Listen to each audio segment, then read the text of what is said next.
Dios te bendiga, gracias por compartir con nosotros estos temas. Dale un clic a la campanita, comparte con tus amigos, con tu familia, y sé que ha sido de bendición. De hecho, la semana pasada alguien solo por escuchar la palabra del Señor en YouTube recibió un milagro en Miami, en la ciudad de Miami. Una bendición para ti, gracias por seguirnos en Miami.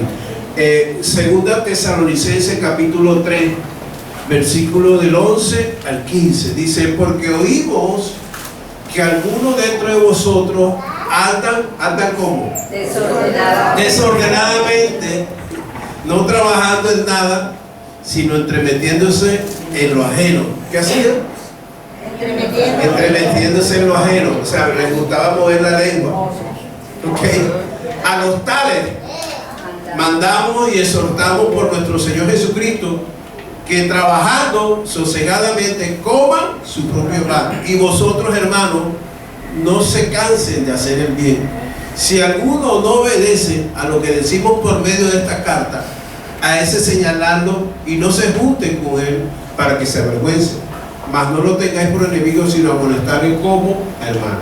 Mira qué palabra bastante fuerte de Pablo, ¿verdad? Una carta bastante fuerte de Pablo para digamos, la iglesia de Tesalónica. ¿Ok? Y el título del mensaje es: un ladrón que intenta robarte tu tiempo. Un ladrón que intenta robarte tu tiempo. Qué interesante, ¿verdad? Entonces fíjate que el propósito de este mensaje de Pablo es lo que en pocas palabras está diciendo: es no imitemos malas actitudes que tenían algunos creyentes de la iglesia de Tesalónica. Y ¿sabe qué? Que malas actitudes como el mantenerse inactivo. Eran personas que lastimosamente eran ociosas, eran personas sin oficio, como decimos ahí. Entonces algunos usaban la palabra de Dios como excusa para ocultar sus malas decisiones. O sea, en la iglesia de Tesalónica había mucha imprudencia. Digan conmigo: imprudencia. Entonces, por favor, iglesia hermosa, no usemos la palabra de Dios para, digamos, camuflar nuestras malas actitudes y de esa manera poder justificarlo. Fíjate que Dios, a través de la preciosa palabra, nos presenta una calidad de vida, como por ejemplo, cómo mejorar nuestras actitudes, cómo reaccionar en medio de la ira, cómo cuidar a la familia, cómo llevarse bien con los demás. Te estoy hablando de ejemplos para seguir como congregación: cómo cuidar a la familia, cómo llevarse bien con los demás, cómo manejar el dinero con sabiduría, el beneficio de la prudencia. Todo eso lo habla la palabra. Entonces, todos estos beneficios que nos brinda la palabra es para ser de buen ejemplo, sobre todo para aquellos que nos están alrededor de nosotros. Entonces, cosa contraria hacían algunos creyentes de esta iglesia, que estaban desesperados para que Cristo viniera, y estaban desesperados pero estaban desesperados no desde el punto de vista espiritual, sino desde el punto de vista circunstancial. ¿Y por qué? Bueno, porque tal vez ellos tenían la situación un poco difícil en medio de la persecución, y a raíz tenían miedo, y ese miedo los llevó a mantenerse inactivos en la vida. Entonces ellos veían una escapatoria en que Cristo viniera ya, en que el Señor viniera pronto, porque la prueba que ellos estaban pasando, las dificultades que ellos estaban con la familia, ellos solo veían la solución en que Cristo viniera hoy, en que Cristo, viniera en esa época, y no era así. Entonces los creyentes de esa iglesia, ellos tenían buenas razones para preocuparse por el futuro, porque ellos a la vez vivían en peligro constante por las autoridades, porque prácticamente la iglesia era perseguida por el imperio romano. Y bueno, algunos hasta estaban encarcelados por causa de la palabra. Y algunos eran hasta llevados a pena capital. Entonces, ahora, pero sin embargo, a pesar de eso, Pablo reprocha en esas cuantos versículos que algunos se comportaban de una manera correcta, pero otros se comportaban de una manera imprudente.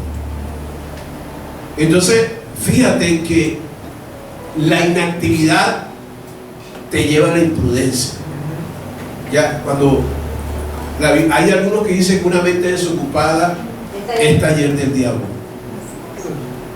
porque no hace nada. Entonces, no hay cosa más difícil en la vida, digamos, en no hacer nada y de esa manera detener un poco esa lengua imprudente.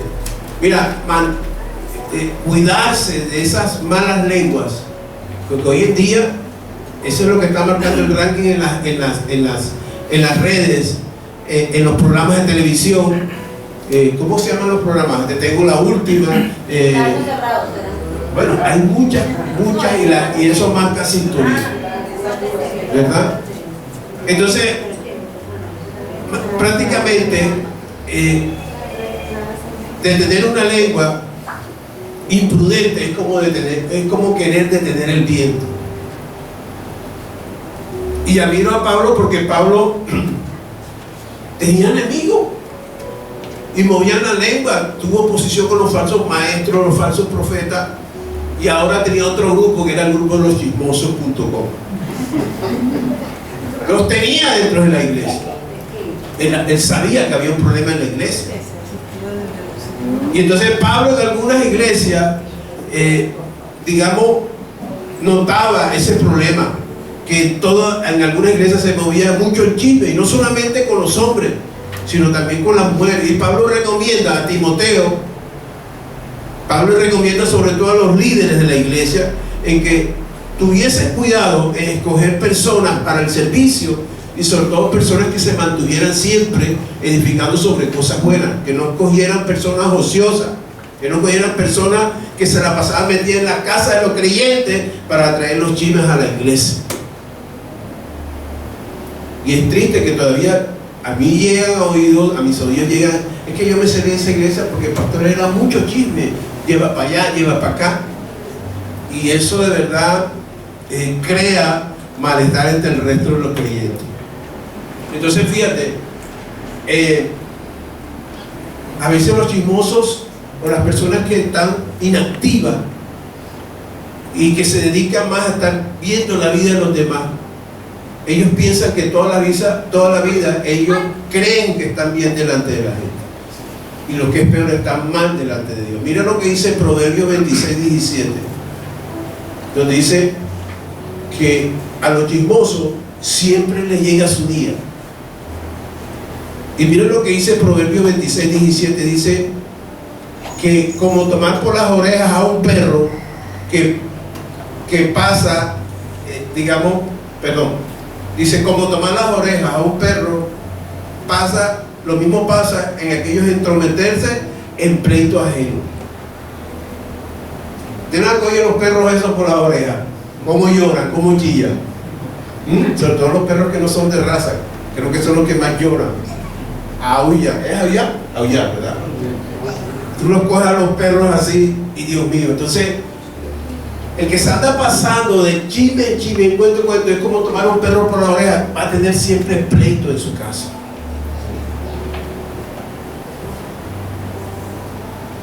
Por eso que tarde o temprano el chismoso o la persona indiscreta, la persona imprudente, se le van a presentar siempre reclamos, ofensas, vergüenza pública, tal como le pasó a los hermanos de Moisés. ¿Te acuerdas de los hermanos de Moisés? María y Aarón. María y Aarón se metieron en la vida privada de Moisés, y esto le molestó a Dios, que prácticamente ministró lepra por 8 días a María, que era hermana de Moisés. Y entonces Aarón, Moisés oró y dijo: no, Señor, que ella aprenda la lección a mantener su lengua quieta. No es fácil exhortar a un chismoso, pero Dios se tuvo que meter, porque el chisme trae problemas. Y muchas veces nosotros no vemos la gloria de Dios porque andamos moviendo la lengua, que tiene esa chiquitica, hay que saberla domar, oye. Es tremenda. Tan tremenda es que el cuerpo todo se envejece menos ella. Si Dios hiciera hoy en día, en estos tiempos, que mandara lepra sobre los chismosos, ay Dios mío, no alcanzaría uno a esperar 8 días, tanto chismoso esperando a que Dios los sane. Dice la Biblia que en Proverbios 20:19 que no es fácil exhortar a una persona imprudente. Es más, la Biblia dice que no te entremetas con el suelto de lengua. Que no se meta con personas conflictivas. No se ponga a reclamarle. Se gana de ganarse un pleito gratis. Déjenlo que hable, te ore al Señor y reprende esa lengua venenosa. A veces hay iglesias que en vez de estar buscando la palabra del Señor, lo que quieren es estar pendiente como viste el hermano, que zapato trae el hermano, que camisa, que no le pegue con no sé qué, que no sé cuánto. Imagínate. Y eso lo tenía Pablo en la iglesia. ¿Ok? Entonces, ahora, el perjuicio de una persona imprudente está basado en que todavía esa persona tiene que sanar su herida o siente envidia. Y es bueno que digamos, esa persona, había que identificar y tratar de hablar con esa persona para que esa persona quede completamente sana y quede edificada completamente. ¿Ok? Ahora, ¿qué tenemos que hacer cuando tenemos a alguien así difícil delante de nosotros? ¿Cómo detener un chisme? Porque no es fácil. ¿Ya? Entonces fíjate que para mí lo primero sería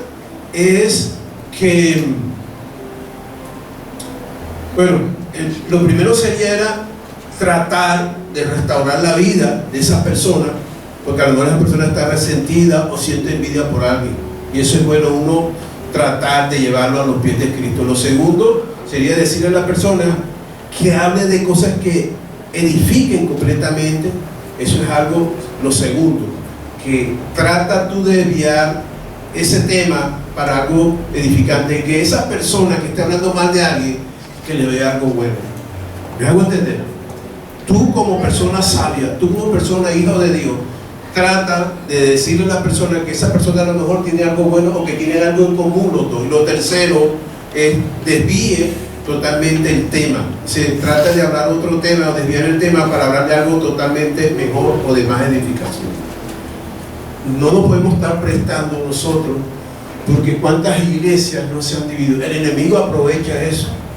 El enemigo aprovecha las circunstancias, los inconvenientes, las debilidades de los creyentes para él tomar una lengua imprudente y entonces regar eso dentro de las iglesias. Es más, lo más triste es que la mayoría de los chismes, la mayoría no son ciertos. Algunos sí, pero la mayoría no.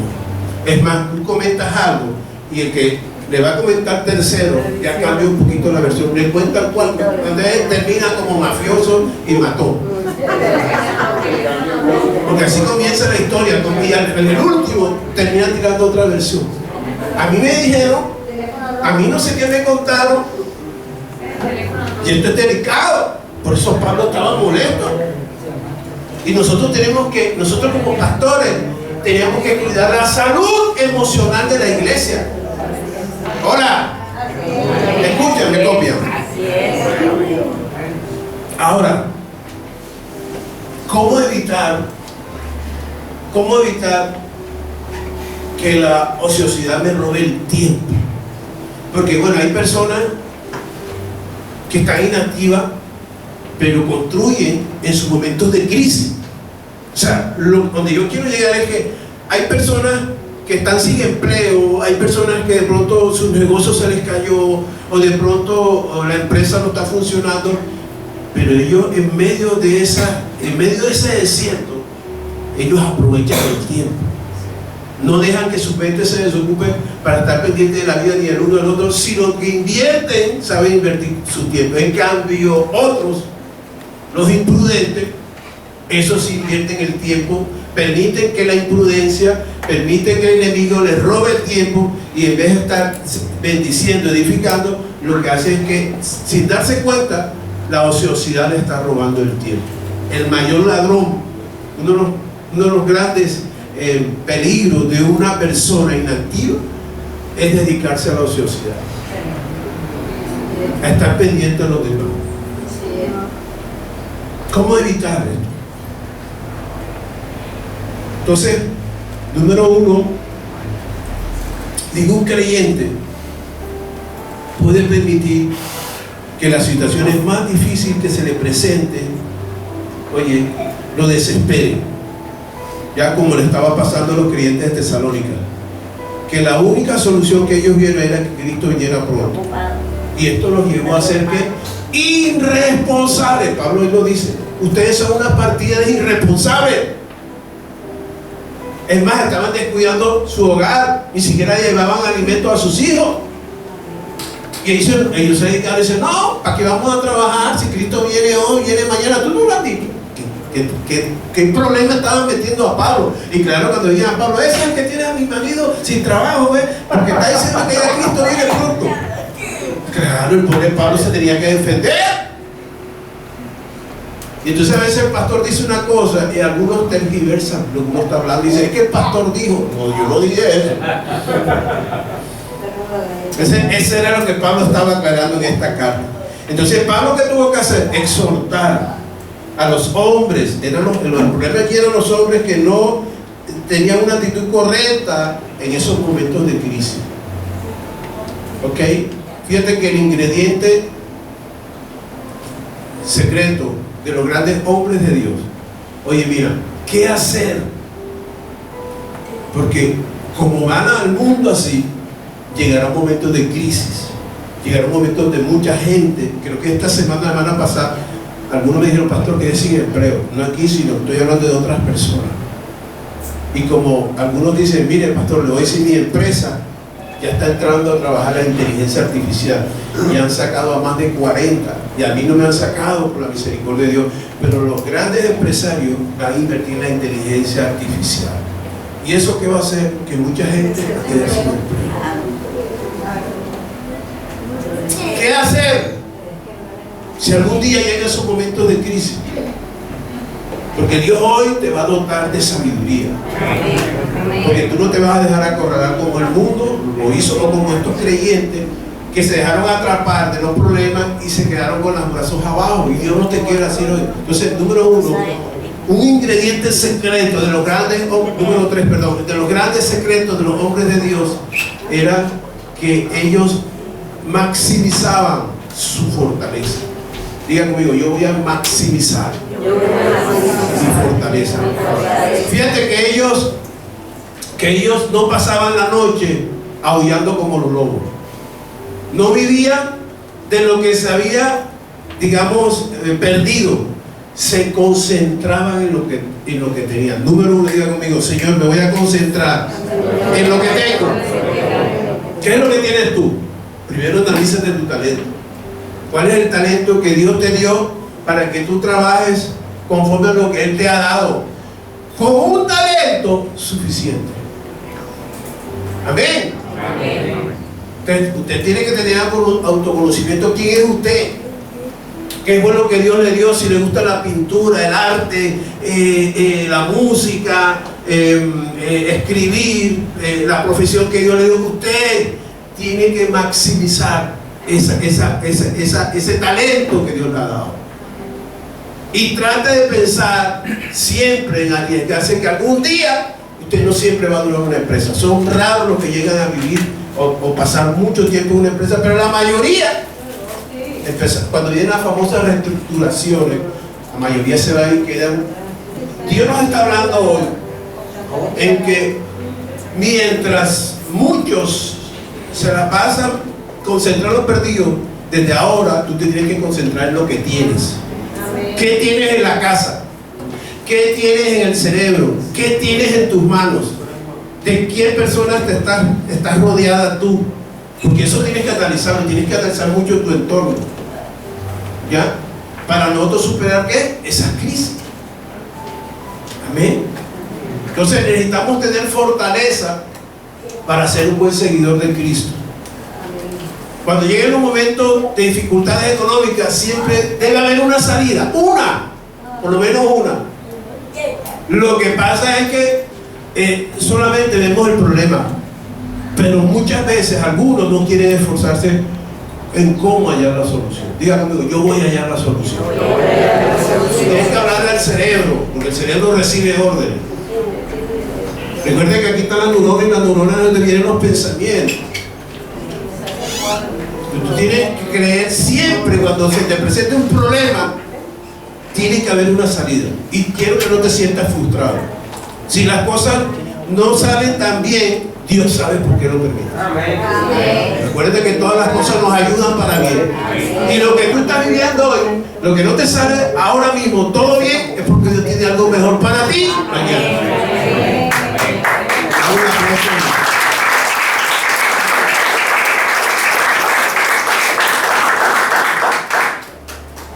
El segundo punto, voy por el segundo punto.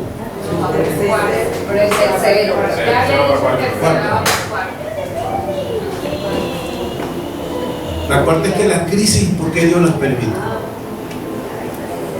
Para que aprendamos a desarrollar mucho de nuestros talentos. Ahora, dichos talentos es suficiente para superar obstáculos. Digan conmigo, para superar obstáculos. O sea, fíjate que Dios siempre tiene la decisión de ayudarnos a que todo salga bien, pero debemos esforzarnos al máximo, ¿verdad? Pero que, digamos, a la vez se dé, o sea, esforzarnos al máximo y a la vez aprender a descansar en Él. Recuerda que Él es el dueño de nuestra vida, Él es nuestra provisión. Amén. Te lo voy a repetir. Tenemos que aprovechar al máximo, esforzarnos, pero a la vez descansar en Él. Esforzarte no significa que estés ansioso.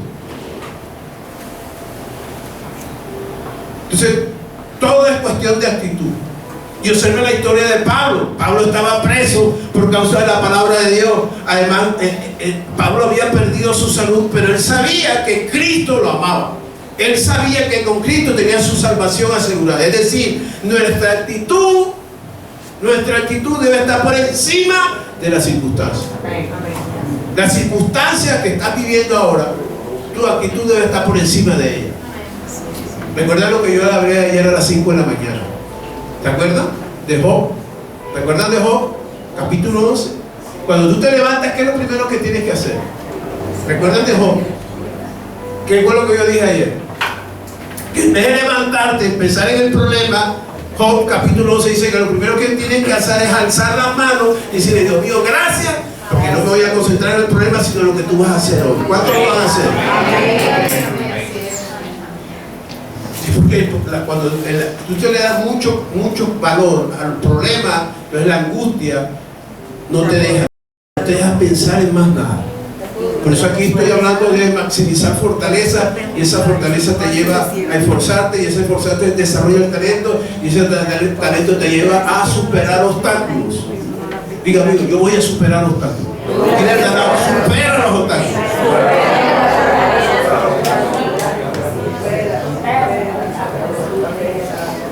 Entonces, iglesia, nuestra actitud debe estar por encima de las circunstancias.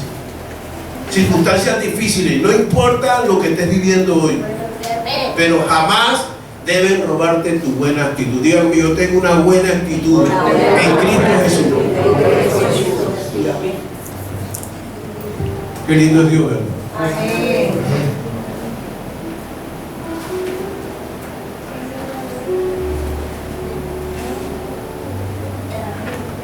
Ok. Entonces, hay que confiar en Dios. Pero también, número 5, pidámosle al Señor que nos ayude a ser más creativos y responsables en lograr los objetivos. Repito, número 5, pidámosle a Dios a que seamos creativos y responsables en los objetivos. Levanten la mano los que tienen un objetivo en la vida. Tú sabes para qué es lo que tú quieres. Tú tienes que identificarte qué es lo que tú quieres. Ahora, si Dios te ha guiado a algo distinto a lo tuyo, síguelo a Él, no lo tuyo. Hola. Amén. Todos tenemos que tener un objetivo. Todos tenemos que cumplir unas metas. Y ese objetivo que Dios te ha dado, ahí es donde tú tienes que ser creativo. ¿Qué novedad hay? ¿Qué está haciendo mi competencia? O sea, tenemos que siempre estar innovando, pensando en algo para que la crisis no me atrape. Hay cosas que dependen de mí y hay circunstancias que dependen de Dios. ¿Ok? Ambas cosas se necesitan juntas para que se pueda operar un gran resultado. Diga conmigo, un gran resultado. La fe sin obra, o sea que yo tengo que hacer mi trabajo y Dios hace el resto. En la vida hay que producir resultados. ¿Ok?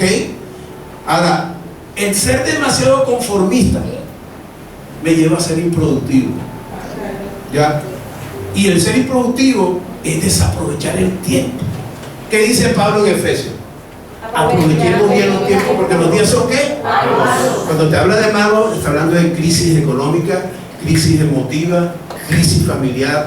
Entonces, ahí es donde tú tienes que poder trabajar. Señor, ayúdame. Y el que tenga falta de sabiduría, pídale a Dios que Él la da abundantemente.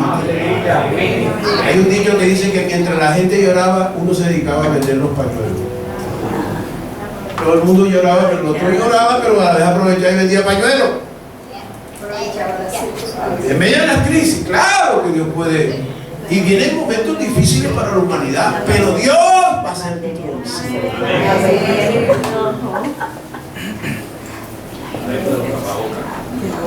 Hay gente que vendía tapabocas. ¿Cuántas farmacias no hicieron plata con la crisis de la La farmacia, la empresa farmacéutica, esa fue la que más se llenaron de plata. Ahora, oye, iglesia, debemos de ser responsables buscando la manera de ser productivos sin caer en la ansiedad. ¿Ok? Ahora, quien no planifique su meta no puede pretender que Dios lo bendiga, porque Dios es un Dios de ¿qué? De orden. Diga conmigo, Dios es un Dios de orden. Dile, Señor, gracias, porque a partir de hoy voy a planificar. Hasta en la oración, para tú pedírsela a Dios, tienes que planificar. Tú no puedes hablar de una oración ambigua. Tú no puedes hablar de una oración desorganizada. Hoy quiero algo, mañana otra, que ya no me gusta, que este no me gusta, que ese sí me gusta, que esto no me interesa. Que no, usted no puede tener a Dios así, loco. Organícese hasta en la oración. Oramos por algo y dice, ay no, ya me aburrí. O sea, que es artera. Y no, Señor, tiene que tener algo seguro. ¿Qué es lo que quiere en la vida? Tenemos que ser asertivos en la vida. ¿Ok? Entonces fíjate, debemos, cuando tú lo planificas, por eso es que cuando hay ansiedades, porque no tengo nada, no planifiqué nada, entonces yo no puedo pretender que Dios me bendiga en medio del desorden. Si tu trabajo es informal o independiente, aleluya, dale gloria a Dios. ¿Sabes por qué? Porque Dios aún a esos trabajos informales, Dios los bendice. Amén. Ahora viene algo clave aquí, porque eso le pasó a Moisés y Jeremías. Ojo, lo que Dios te va a decir, porque tú vas a ser una persona atrevida, atrevido en el Señor. Fíjate, no esperemos que las circunstancias, ¿qué le digo? Que las circunstancias sean idóneas para dar el primer paso. No esperemos a que las circunstancias estén idóneas o sean idóneas para dar el primer paso. Hay gente que espera todo para dar el primer paso. No, recuerden que cuando Dios llamó a Moisés, ¿qué le dijo Dios a Moisés? Moisés, te necesito para una misión importante. Necesito que tú me saques a un pueblo que tengo esclavo hace más de 400 años. ¿Y qué le dijo Moisés? No me siento preparado, tengo problemas para hablar, y estaba así como pegado hacia la montaña, que me da miedo, ¿Quién soy yo? ¿Quién soy yo? Entonces fíjate, Dios nos da una orden, nosotros todavía estamos, pero Jeremías capítulo 1, Jeremías, te he llamado para ser profeta de la nación. Si no soy un niño, soy un bebé. ¿Cómo? O sea, fíjate, ¿cómo nos amarra? Mira, yo te digo algo, dentro de ti hay un potencial que tú no te imaginas. Y muchas veces ese potencial no se desarrolla en nosotros porque se nos mete lo de Moisés, se nos mete lo de Jeremías. Nos sentimos cruzados. O sea, no puedo, me da pena, me da miedo. Yo sería feliz que todos ustedes predicaran aquí y yo descansar un rato ahí viendo a ustedes. ¿Cuántos pueden? ¿Cuántos pueden? Amén, amén. Entonces, no esperen, que hay gente que dice así, Señor, muestra todo. Cuando tú me des todo, entonces sí, ¿quién le dijo a usted eso? Yo sé que hay cosas que hay que prepararse, pero cuando Dios te llama, aún si tú preparaste, Él sabe que hay un potencial dentro de ti, que sabe que no te va a avergonzar. Número 2, no mezcles tus limitaciones personales con la visión de Dios. Oye, no mezcles tus limitaciones personales, tus sentimientos, tus potenciales con la visión de Dios. Porque mira, porque muchas veces pensamos que huir de las obligaciones nos hace sentir mejor. Mira qué tremendo esto, porque eso fue lo que le pasó a Gedeón. Te estoy dando ejemplos bíblicos. Cuando Dios le dijo, hombre esforzado y valiente, yo te he traído para que me derrotes a los medianitas. ¿Usted sabe qué dijo Gedeón? Señor, yo soy el último de mi familia es la más pobre. Y la familia donde yo pertenezco es la más pequeñita, porque el judío tenía que entre más grande era la familia, más hijos, ahí estaba la bendición de Dios. Entonces, fíjate cómo nos marcamos, cómo lo que vemos nos aflige y cómo nos marca. Y Dios le dijo, varón, mira, y Gedeón era el hombre más miedoso que una mujer cuando ve una cucaracha voladora. Más miedoso ese tipo, era el rey de los miedosos. Y Dios lo llama varón. Así usted le dice, varón esforzado y valiente. Mira qué lindo cuando Dios nos quiere dar algo. Y Gedeón quería huir. No, ¿cómo te ocurre? ¿Quién soy? O sea, lo mismo. Y yo sé que algunos de ustedes aquí están marcados porque su papá, su mamá los limitó. En el colegio nos limitaron. Hubo gente que se burló en el colegio de nosotros por un cuadro, por una pintura, por tu físico. Pronto contestaste para una pregunta, hiciste una exposición y todo el mundo se quedó. Y eso te marcó. Pero cuando Dios te llama, tú no tienes que mezclar las limitaciones tuyas con la visión de Dios, porque lo lindo que hace la visión de Dios es que primero te transforma. Y una transformación grande en tu vida interior. Y tú mismo te vas a conocer. Así que no te dejes llevar en cómo nos sentimos. No te dejes llevar en cómo nos sentimos. Pon énfasis en la visión de Dios, por favor. Número 3. Las emociones te pueden desviar a otro lugar en el cual nunca te podrás mantener en tu promesa. Ojo con lo que... ¿cómo que dicen las mujeres? Ellas dicen algo, se me olvidó. Bueno, Ojo, que las emociones te pueden desviar a otro lugar en el cual nunca te podrás mantener en la promesa. El caso de Saúl en su reinado. Saúl no supo mantener la promesa porque creyó más que en las emociones. Ojo con las, dile que está la, ojo con las emociones. Las emociones son buenas. Las emociones son adaptativas. Las emociones son adaptativas de acuerdo a las circunstancias. Si hay una promesa ahora mismo aquí, ¿qué pasa? Todo el mundo huye, es normal. Es un mecanismo de defensa, es un mecanismo de supervivencia. Otros se tiran debajo de la silla, otros brincan. ¿Verdad? O sea, el miedo es algo natural. El problema está cuando yo le doy demasiada emoción, le doy demasiada rienda a las emociones en algo que en vez de hacerme avanzar, lo que me hace es que me atropella mi instancia. Ahí la emoción es un problema, sobre todo cuando hay fobia, claustrofobia, tantas cosas que hay por ahí. Eso Dios tiene que obrar ahí. Y Gedeón de pronto tenía problemas de eso. Hay gente que le tiene fobia a las multitudes. Eso tiene un nombre de fobia, no recuerdo. Le tienen miedo, no van a los conciertos. Quieren. Entonces, todas estas cosas limitamos muchas veces. Dios quiere hacer cosas grandes en nosotros, pero las ataduras que hay en nosotros no nos dejan avanzar.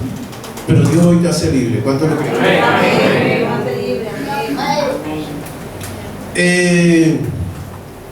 Entonces, fíjate, la emoción, la emoción como el desánimo, la emoción como que me siento impotente, para yo mantenerme firme, eso te desvía de la promesa. Y más bien con la razón, planifica. La planificación está acompañada con fuerza de voluntad. La razón. O sea, tienes que pensar más aquí que aquí. Cuando tú piensas más acá que acá, es un arma de doble filo. Como puedes que tengas la razón, como puedes que... Pero cuando tú le das fuerza a la razón, tú planificas, y la planificación, eso te da fuerza de voluntad de pelear, ¿verdad? Eso es algo increíble, ¿ya? Ahora, ¿cómo planifico yo? ¿Cómo empiezo a planificar? Diga conmigo, pequeñas metas. ¿Y qué hacen las pequeñas metas? Diga conmigo, crean hábitos. ¿Y qué crean esos hábitos? Diga, un bienestar para mi vida. Piensa en grande, pero no creas que ya el día de la mañana vas a tener un éxito San Francisco al frente de tu casa, tuyo. Éxito comenzó con 16 metros cuadrados. A no ser éxito, claro. Pero, óyeme,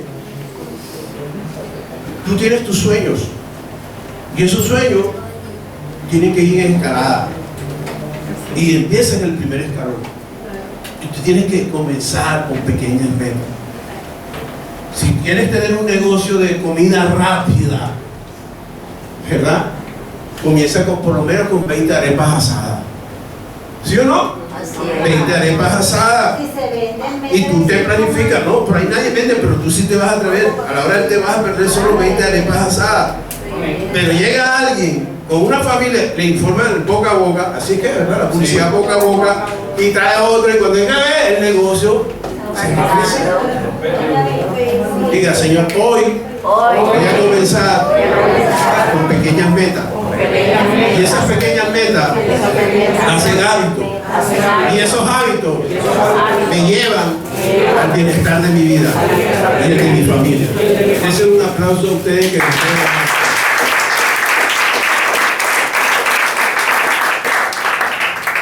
¿Qué empezó a hacer José?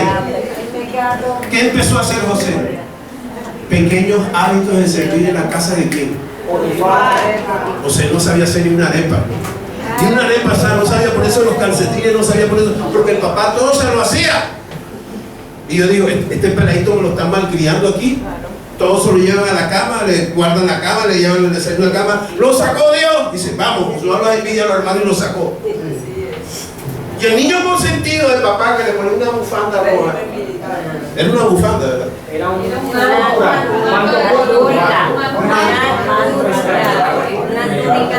Y claro, los hermanos le tenían la tirria, como dicen en Venezuela, así lo dicen. Le tenían la tirria.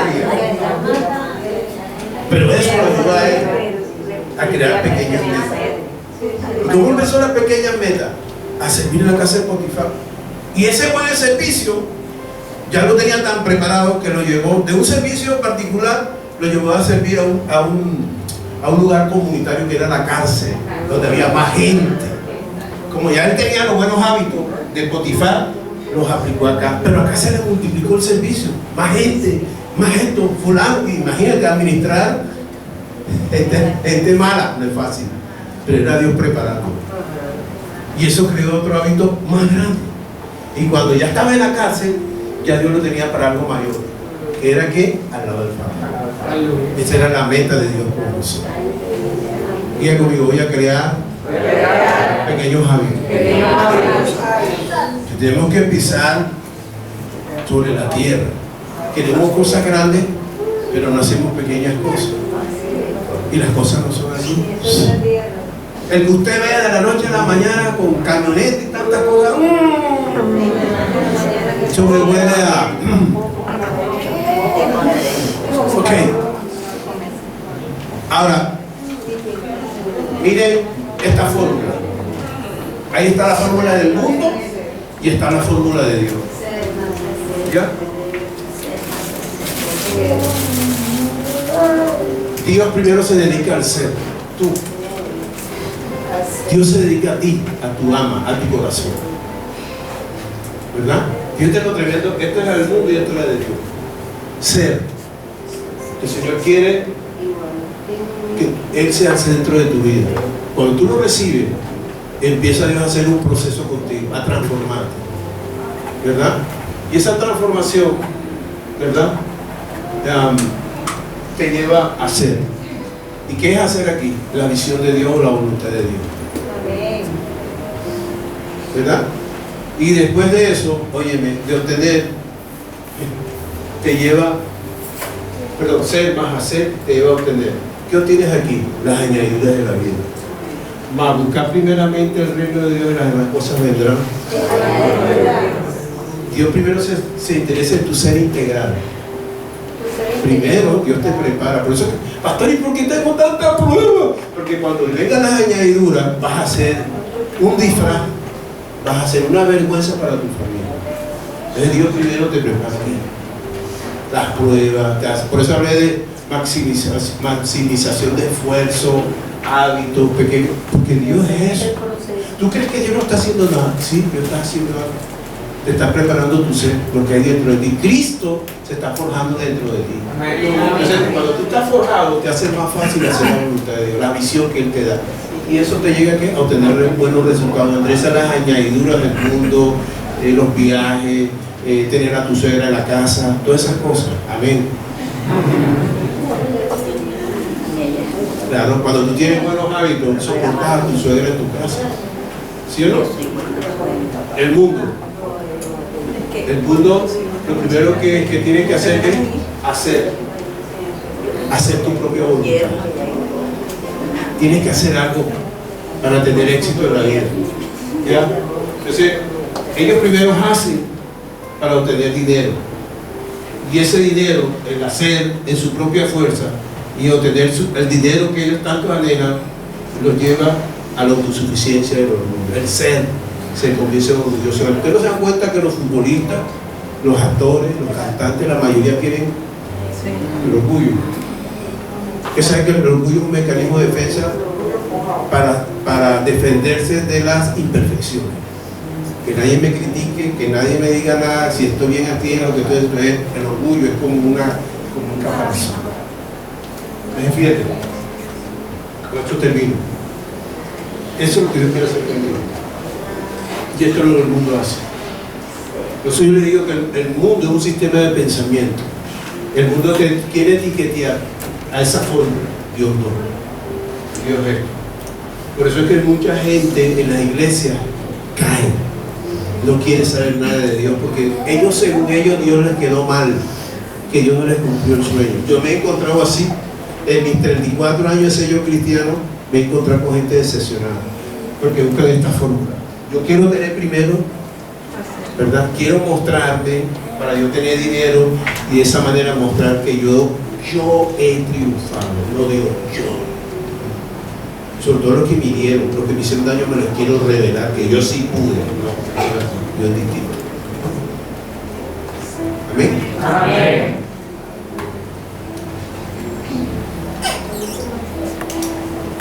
Entonces, ya para terminar, hay una mujer exitosa cristiana, dijo algo que yo quiero que lo apliques para toda la vida y yo también lo voy a aplicar a mi vida. Ella dijo, la mujer exitosa dijo, confía en Él como si todo dependiera exclusivamente de Él y trabaja como si todo dependiera exclusivamente de ti. ¿Ok? Se lo repito, no me copiaron. Lo está hablando una mujer de éxito cristiano, una mujer bien económicamente. Ella dijo, confía en Él como si todo dependiera exclusivamente de Él. O sea, lo imposible es de Él. Pero lo tuyo, dice, y trabaja como si todo dependiera exclusivamente de ti. Hay cosas que tú tienes que hacer. Hay cosas que le tocan al Señor. ¿Ok? Entonces, cuando llegan, por eso ahí se cumple Romanos 8:28, que todas las cosas nos ayudan para bien.